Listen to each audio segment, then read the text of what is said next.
మహాశివరాత్రి సందర్భంగా నల్గొండ జిల్లాలోని శైవ క్షేత్రాలన్నీ శివనామ స్మరణతో మారుమోగుతున్నాయి. తెల్లవారుజామునే భక్తులు అధిక సంఖ్యలో ఆలయాలకు పోటెత్తారు. స్వామివారి కరుణ కటాక్షాల కోసం ప్రత్యేక అభిషేకాలు, పూజలు నిర్వహిస్తున్నారు.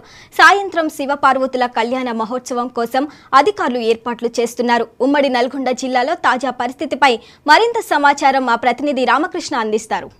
మహాశివరాత్రి పర్వదినాన్ని పురస్కరించుకొని ఉమ్మడి నల్గొండ జిల్లాని శైవ క్షేత్రాలు మొత్తం కూడా శివనామస్మరణతో మారుమోగుతున్నటువంటి పరిస్థితి ఉంది. నిన్న రాత్రి నుంచే విద్యుత్ దీపాల అలంకరణతో శివాలయాలు మొత్తం కూడా దగదగ మెరిసిపోతున్న పరిస్థితి మనకు కనిపిస్తుంది. తెల్లవారుజామున సుమారు 3 గంటల నుంచి అభిషేకాలు ప్రారంభించినటువంటి దేవాలయాల్లో ప్రత్యేకంగా భక్తులు పెద్ద సంఖ్యలో పాల్గొని శివరాత్రి సందర్భంగా శివునికి మహాన్యాసపూర్వక రుద్రాభిషేకం, అదేవిధంగా ప్రత్యేక అభిషేకాలు నిర్వహిస్తున్నటువంటి పరిస్థితులు మనం చూడవచ్చు. ఉమ్మడి నల్గొండ జిల్లాలో ప్రధాన దేవాలయాలుగా చెప్పబడుతున్నటువంటి చెరుగొట్టు రామలింగేశ్వర స్వామి దేవాలయం, వాడపల్లి మీనాక్షి అగస్తేశ్వర స్వామి దేవాలయం, కాకతీయుల కాలంలో నిర్మించినటువంటి ఛాయా పచ్చల సోమేశ్వర దేవాలయాల్లో ప్రత్యేక పూజలు జరుగుతున్న పరిస్థితి ఉంది. తెల్లవారుజాము నుంచే భక్తులు పెద్ద ఎత్తున క్యూ లైన్లో నిల్చొని ప్రత్యేక పూజ కూడా నిర్వహిస్తున్న పరిస్థితి ఉంది. అదేవిధంగా సాయంత్రం దాదాపుగా అన్ని శివాలయాల్లో కూడా ప్రత్యేకంగా శివపార్వతుల కళ్యాణాన్ని కూడా నిర్వహిస్తున్న పరిస్థితి ఉంది. ఛాయా సోమేశ్వరంలో నిర్వహిస్తున్నటువంటి కళ్యాణానికి తెలంగాణకు సంబంధించినటువంటి రోడ్లు భవనాల శాఖ మంత్రి కోమటిరెడ్డి వెంకటరెడ్డి స్వామివారికి పట్టు వస్త్రాలు సమర్పించడంతో పాటుగా కళ్యాణోత్సవ కార్యక్రమంలో కూడా పాల్గొనబోతున్నారు. దీంతో పాటుగా ఉమ్మడి నల్గొండ జిల్లాలోని అన్ని శివాలయాలు, గ్రామీణ ప్రాంతాల్లో శివాలయాలు కూడా పెద్ద ఎత్తున భక్తులతో కిటకిటలాడుతున్న పరిస్థితి. తెల్లవారుజాము నుంచే భక్తులు పెద్ద ఎత్తున దేవాలయాలకు చేరుకోవడంతో పాటుగా స్వామివారికి అభిషేకాలను నిర్వహిస్తున్న పరిస్థితి ఉంది. ప్రధానంగా జిల్లా కేంద్రం సమీపంలో పానగల్లులో ఉన్నటువంటి కాకతీయుల కాలం నుంచినటువంటి ఛాయా సోమేశ్వరంలో ప్రత్యేక పూజలు జరుగుతున్నాయి. ప్రస్తుతం మనతో పాటు దేవాలయ చైర్మన్ అనంతరెడ్డి గారు ఉన్నారు. అన్న, చెప్పండి, ప్రధానంగా దేవాలయంలో శివరాత్రి సందర్భంగా ఏ రకమైన పూజలు నిర్వహిస్తున్నారు? ఈ దేవాలయానికి సంబంధించి ఉన్న ఏ రకమైన సౌకర్యాలు కల్పించారు? ఏ రకమైన పూజలు చేస్తారు? ఓం నమ శివాయ. వేల సంవత్సరాల చరిత్ర కలిగినటువంటి ఈ యొక్క పానగల్లో కొలువైన శివకేశవ నిలయము తెలంగాణ నుండే కాకుండా ఇటు ఆంధ్ర, కర్ణాటక రాష్ట్రాల నుండి వేలాది లక్షలాదిగా ఈ యొక్క ప్రాచీన దేవాలయానికి భక్తులు గత 10 సంవత్సరాల నుండి అధిక సంఖ్యలో విచ్చేస్తూ ఉన్నారు. మరి వస్తున్నటువంటి యొక్క భక్తుల సంఖ్యకు అనుగుణంగానే గత నెల రోజుల నుంచి పురాతన దేవాలయాల సేవ ట్రస్ట్, రుద్రసేన ఆలయ అభివృద్ధి కమిటీ ఆధ్వర్యంలో కట్టుదిట్టమైన ఏర్పాటు చేస్తాము. నల్లగొండ గౌరవ కలెక్టర్ గారి యొక్క ఆదేశానుసారం నల్లగొండ గౌరవ ఆర్డీఓ గారి యొక్క అధ్యక్షతన జరిగినటువంటి మీటింగ్లో అన్ని శాఖల సమన్వయంతో మేము ముందుకు పోతా ఉన్నాము. ఇప్పుడే మహాన్యాసపూర్వక రుద్రాభిషేకం ఏదైతే ఆనవాయితీగా మనకు చిక్కమంగళూరు నుంచి శ్రీ శ్రీ శారద ఆదిశంకరాచార్య శారద లక్ష్మీనరసింహ సరస్వతి పీఠం నుంచి ఆనవాయితీగా వస్తున్నటువంటి ఆ యొక్క పార్థివలింగానికి మహాన్యాసపూర్వక రుద్రాభిషేకం జరుగుతూ ఉన్నది. ఈ యొక్క పార్థివలింగానికి సాయంకాలము ఈ ఎదురుగా ఉన్న కృష్ణా పుష్కరంలో నిమజ్జన కార్యక్రమం ఉంటుంది.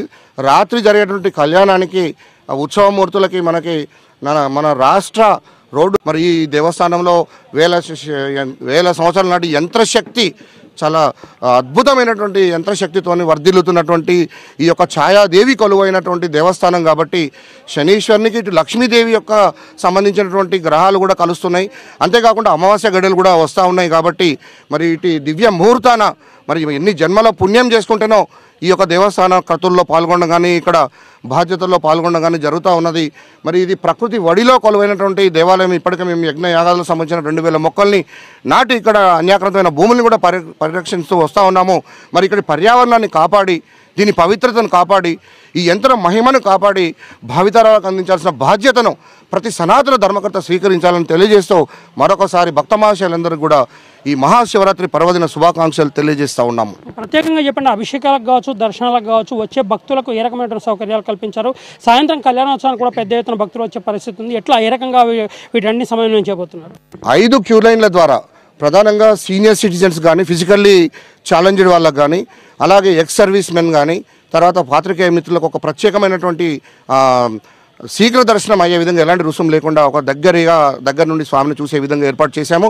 అలాగే ఇక్కడ ప్రధానంగా పులిహోర ప్రసాద వితరణ కానీ, మంచినీటి కార్యక్రమాలు కానీ, శానిటేషన్ పరంగా కూడా నల్గొండ మున్సిపల్ శాఖ అద్భుతమైనటువంటి సేవలు వారు మాకు అందిస్తూ ఉన్నారు. ఇక ఇప్పుడు 9 గంటల ప్రాంతంలో మంత్రివర్యులు ఇచ్చేసి స్వామివారిని స్వహస్తాలతో అభిషేకించుకొని వారు భక్తులకు శుభాకాంక్షలు కూడా తెలియజేస్తారు.